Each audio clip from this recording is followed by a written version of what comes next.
സ്കന്ദഗുപ്തന്റെ 12 വർഷത്തോളം നീണ്ട ഭരണകാലം എന്നത് ഗുപ്ത സാമ്രാജ്യത്തെ സംബന്ധിച്ചിടത്തോളം നിർണായകമായി നിലകൊണ്ടല്ലോ.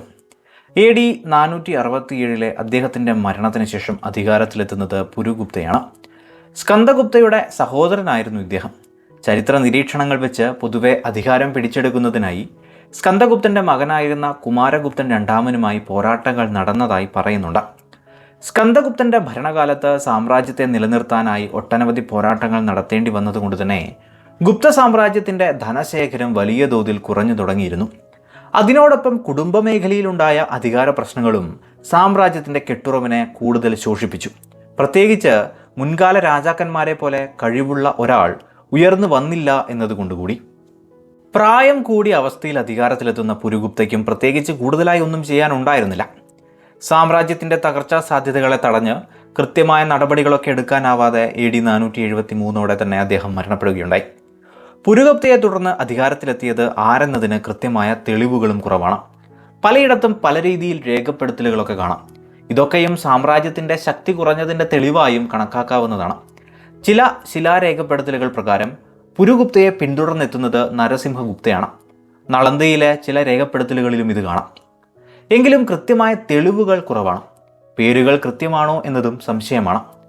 പുരുഗുപ്തയുടെ മകനായ നരസിംഹഗുപ്ത ബാലാദിത്യ AD 473 അധികാരത്തിലെത്തിയെന്നും ഹുവാൻസാങ്ങിന്റെ എഴുത്തുകളിലും മിഹിരാഗുലയെ പിൽക്കാലത്ത് തോൽപ്പിക്കുന്ന രാജാവ് ഇദ്ദേഹം തന്നെ ആയിരിക്കും എന്നൊക്കെ പറയാറുണ്ട്.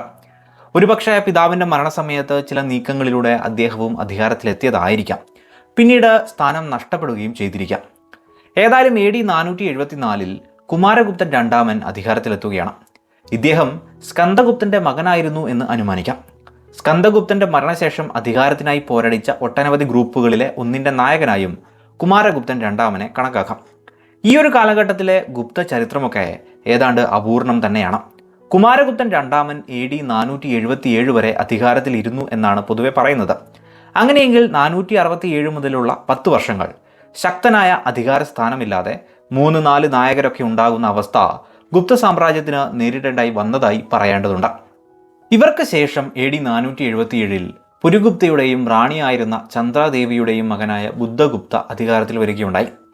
ഇദ്ദേഹം 20 വർഷത്തോളം കാലം ഗുപ്ത സാമ്രാജ്യത്തെ ഭരിക്കുകയും ചെയ്തു. ചില രേഖപ്പെടുത്തലുകൾ പ്രകാരം ബുദ്ധഗുപ്തയും അധികാരത്തിൽ വരുന്നതിന് മുന്നേ അവിടെ ചില പ്രശ്നങ്ങളൊക്കെ ഉണ്ടായിരുന്നതായും അധികാര തർക്കങ്ങളെയൊക്കെ ബുദ്ധഗുപ്ത അതിജീവിച്ച് രാജാവായി മാറുകയാണ് ഉണ്ടായത് എന്നും കാണാം. സ്കന്ദഗുപ്തയ്ക്ക് ശേഷം 10 വർഷങ്ങൾ പൊതുവെ അപൂർണമെന്നിരിക്കെ ബുദ്ധഗുപ്തയുമായി ബന്ധപ്പെട്ട് ഒട്ടനവധി ചരിത്ര രേഖപ്പെടുത്തലുകൾ കണ്ടുകിട്ടിയിട്ടുണ്ട് എന്നത് ശ്രദ്ധേയമായ കാര്യമാണ്. രേഖപ്പെടുത്തലുകളിൽ ബുദ്ധഗുപ്തയെ പരമോദ്വൈത, പരമഭട്ടാരക, മഹാരാജാതിരാജ, ശ്രീ പൃഥ്വിപതി എന്നൊക്കെ വിശേഷിപ്പിച്ചിരിക്കുന്നത് കാണാം. അദ്ദേഹത്തിൻ്റെ സിൽവർ നാണയങ്ങളിൽ ലോകത്തിൻ്റെ നാഥൻ എന്ന വിശേഷണം ആലേഖനം ചെയ്തിരിക്കുന്നതായും കാണാം. ബുദ്ധഗുപ്തയുടെ കാലത്തും ഗുപ്ത സാമ്രാജ്യം മിക്ക മേഖലകളിലും കേന്ദ്രീകൃതമായി തന്നെ നിലനിർത്തിയിരുന്നു എന്ന് ഇതിൽ നിന്ന് മനസ്സിലാക്കാം. ചുരുങ്ങിയത് കുറച്ച് വർഷത്തേക്കെങ്കിലും.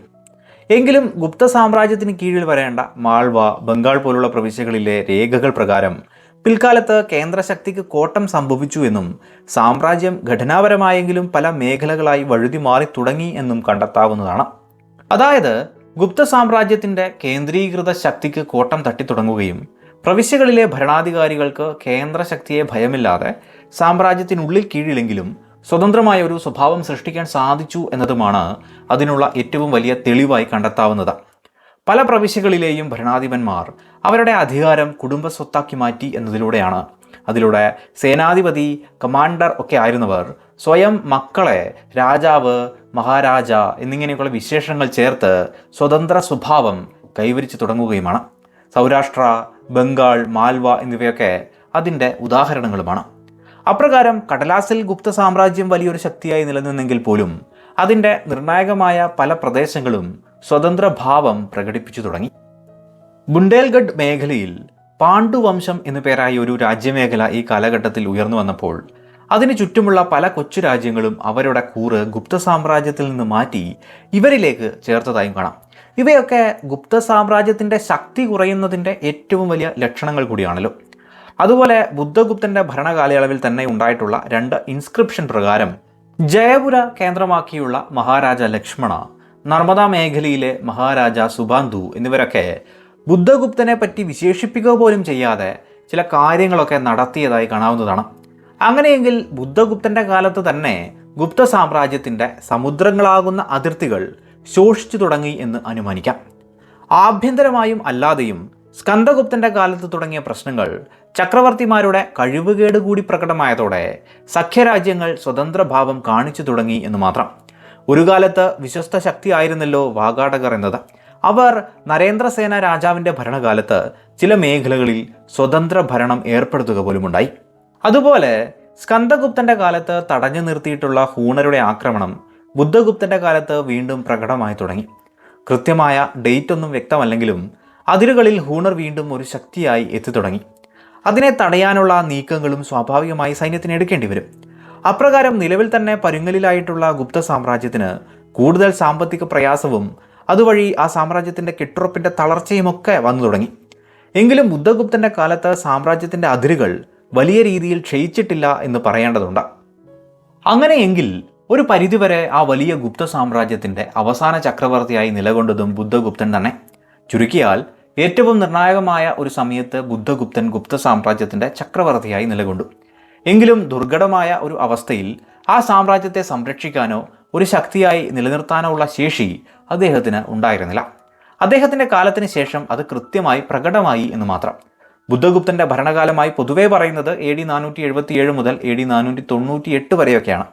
അതിനു പോലും കൃത്യതയില്ല എന്നും ഓർക്കുക. ബുദ്ധഗുപ്തയ്ക്ക് ശേഷം ആരൊക്കെ ചക്രവർത്തിയായെന്നും ഭരണകാലയളവ്, യുദ്ധങ്ങൾ, സാമ്രാജ്യത്തിൻ്റെ അതിരുകൾ എന്നിവയിലൊക്കെ തന്നെയും പല പല നിരീക്ഷണങ്ങളാണ് കാണാൻ കഴിയുന്നത്. അതായത് പിൽക്കാല രാജാക്കന്മാരെ സംബന്ധിച്ചിടത്തോളം കൃത്യമായ ചരിത്രം കണ്ടെത്തുക ബുദ്ധിമുട്ടാണ് എന്നത് തന്നെ. ഏതായാലും ബുദ്ധഗുപ്തയുടെ മരണശേഷം ഗുപ്ത സാമ്രാജ്യത്തിൽ ആഭ്യന്തര കലഹം രൂക്ഷമായി തുടങ്ങി. ഒട്ടനവധി കിരീടാവകാശികൾ ഉയർന്നു വരികയും അവർ ഓരോരുത്തരും അവരവരുടെ മേഖലയിൽ നായകരായി ഉയരുകയും ചക്രവർത്തി പദം ലക്ഷ്യം വെക്കുകയും ഒക്കെ ചെയ്തു.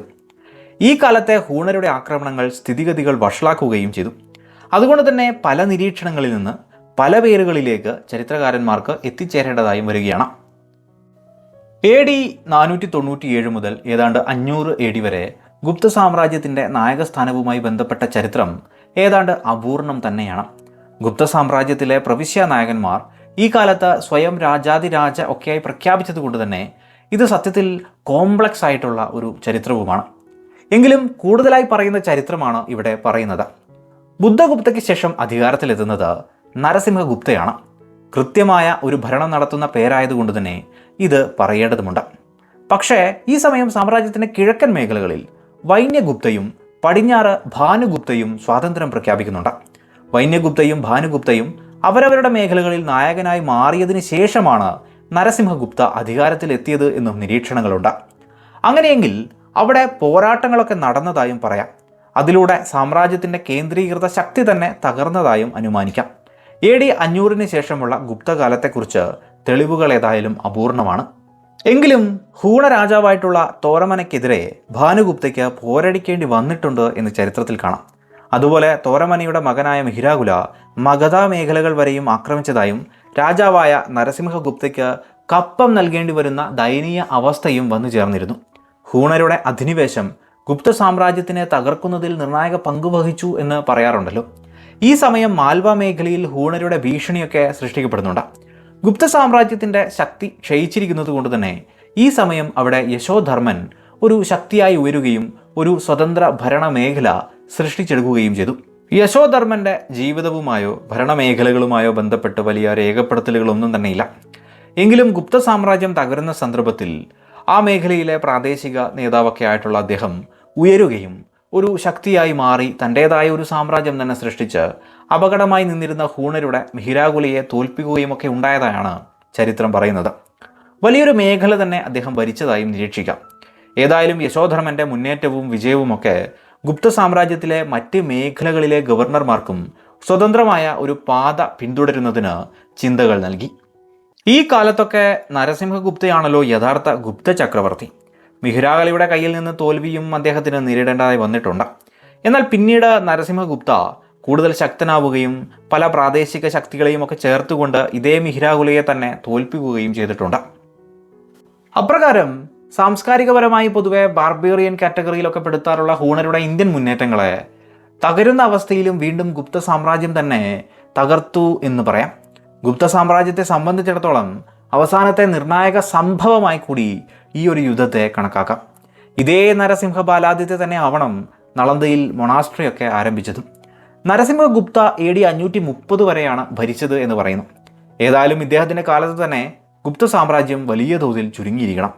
ഇദ്ദേഹത്തിന് ശേഷം കുമാരഗുപ്തൻ മൂന്നാമനും വിഷ്ണുഗുപ്തയുമൊക്കെ അധികാരത്തിലെത്തിയതായി രേഖപ്പെടുത്തലുകൾ കാണാം.